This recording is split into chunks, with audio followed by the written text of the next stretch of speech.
తూర్పుగోదావరి జిల్లాలో చేపల పంట పండుతోంది. కోరుకొండ మండలంలో గత 4 రోజులుగా ఎడతెరిపి లేకుండా కురుస్తున్న వర్షాలకు వాగులు, వంకలు పొంగి పొర్లుతున్నాయి. శ్రీరంగపట్నంలో చెరువు నుంచి చేపలు పంట పొలాల్లోకి కొట్టుకొస్తున్నాయి. దీంతో చేపలను పట్టుకునేందుకు రైతులు ఎగబడ్డారు. గ్రామస్తులే కాకుండా పరిసర ప్రాంత వాసులు కూడా చేపలు పట్టుకోవడానికి ఎగబడ్డారు. మరోపక్క చేపలు లభ్యం కావడంతో ఇక్కడ మార్కెట్ ధర కంటే చాలా తక్కువ ధరలో విక్రయాలు జరుగుతూ ఉండడంతో చేపల ప్రియులు క్యూ కట్టారు.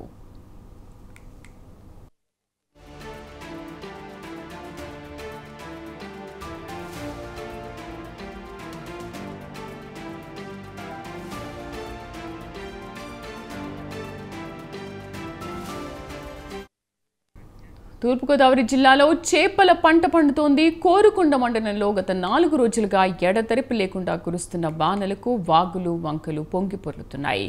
శ్రీరంగపట్నంలో చెరువు నుంచి చేపలు పంట పొలాల్లోకి కొట్టుకొస్తున్నాయి. దీంతో చేపలను పట్టుకునేందుకు రైతులు ఎగబడుతున్నారు. గ్రామస్తులే కాకుండా పరిసర ప్రాంత వాసులు కూడా చేపలు పట్టుకోవడానికి ఎగబడుతున్నారు. మరోపక్క చేపలు లభ్యం కావడంతో ఇక్కడ మార్కెట్ ధర కంటే చాలా తక్కువ ధరలో విక్రయాలు జరుగుతూ ఉండడంతో చేపల ప్రియులు క్యూ కట్టేస్తున్నారు.